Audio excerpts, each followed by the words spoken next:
mapped out the layout in every single store that tells exactly what goes, what areas have a fixture, and then by store we assign an item to each one of those fixtures. So every item has a home, every fixture has a specific item that has to be on that fixture. Okay?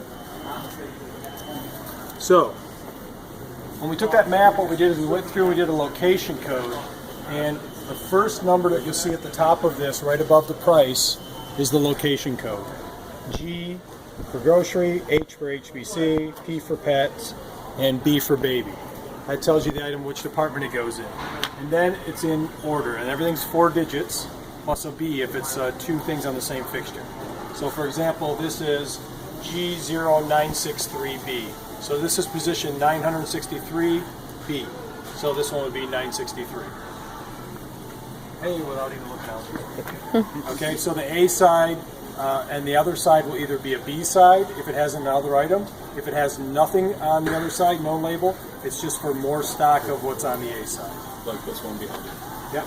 So what we're doing today is every item that doesn't have a B side, we're putting a fixture on, because they're going to then, when they hang the item that goes here, they'll move 3 or so of them over to this side. So every side should have representation of product, but in some cases there's 2 different items, if it's an A and a B. Though it never does say A. If there's no letter, it's the A side. Okay?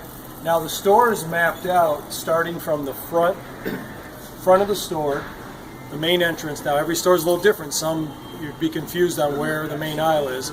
This store is pretty clear. This is the main aisle. Liquor is the first place that gets clip strips. So we start in the liquor aisle and we start numbering from there. 1, 2, 3, 4. Excuse me. And as they go through the store, they're doing it just like you would walk the store. You go right down that aisle, you turn to the next one, you come down this side, and you go down this aisle, and you come this way. Okay? So if this side happens to be the A side here, you'd see the A sides on this one, and then you came this way, A would be here. This store, this happens to be the B side. So you're seeing the B side here. So it's not always the A is what you're looking at, B's on the opposite side. It could be reversed. Because the store is mapped out based on the store, and then it's walking the store.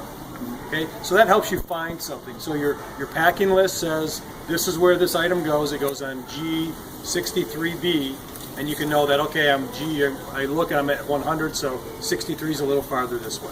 To make it quick to locate. Now we also have cross-reference that we're going to supply to a T&G in a PDF form. They can do however they want with it. This is specific by store, sorted by brand, and then by UPC code. So you simply look for the brand. Let's say you're looking at a Broxton item and it's this UPC. This tells you every location in the store that carries that item. And that's right in location code order. This item happens to be both in baby and in grocery and in HBC. So it's probably a sponge. It's in all 3 locations. And it's got 4 or 5 different locations in it. Some items, there's a straw that has as many as 15 different locations. So one of the important things is to make sure that when a bunch of straws come in, you don't go to the first location, oh, I got enough straws, store them in the back. You got to make sure they're in every location that is distributed wherever they go. Okay. Go ahead, question. Go ahead. Who has this planogram? The planogram team lead, or will we No. have that? Stores have almost no involvement at this at all. Carpata created all the maps, all the cross-references. We've done everything. The stores really, it's not a planogram. They don't have a planogram. They can look up the item because they own the product, and you can scan it in a scan check, and it'll tell you what it costs. So we'll be emailed those layouts. Right, but these will come directly from T&G, however they decide to distribute them. Because we have to post these for every single store. I mean, there's 204 of them. They're all different. Feel for it. This is how this store flows. Okay, so we had to work off paper. We have access to every Meyer layout and planogram. We use the layouts and planograms to figure out the best way to map it out, and then our people surveyed every single store with the map and said, no, this has changed, this has changed. Let's go. But there is, so it's very accurate. There are changes. That you'll run into changes.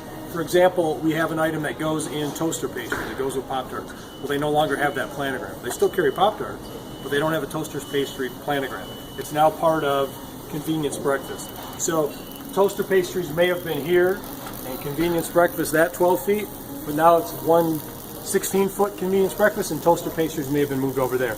It doesn't matter. Wherever this location says on here is where the item's going. So even though it's a toaster pastry holder and toaster pastries is moved, we're not adjusting for that now. When we do changes due to layouts, Carpata will handle that. Then we'll come in and we'll do a redo, and we remap everything. But right now, whatever they've done, that's where it's staying. And you'll find a lot of mistakes like that because they're home store resets and the home store guys never made the change they were supposed to make. It happens all the time. So, the layout that you're seeing here may not match what's here. It may match what's here, and it shouldn't anymore because they didn't make the changes.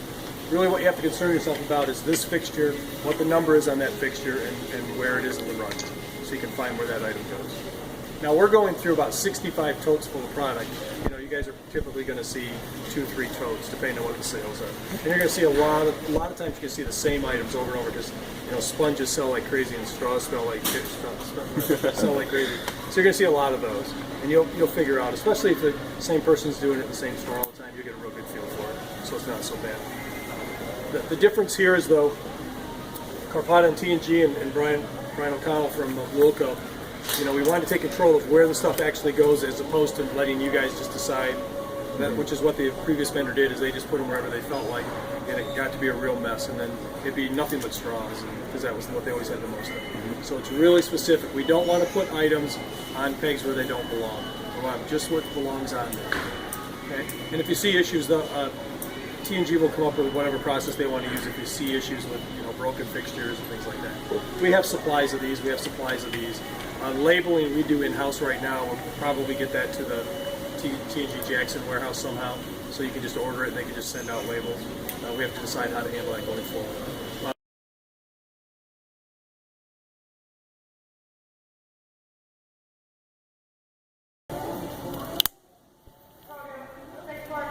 Take it off once.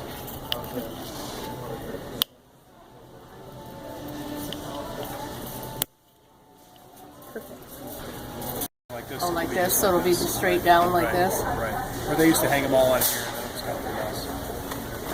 And these are meant to lock in place underneath. So where we can use this one, we use it. And where we can't, we use that.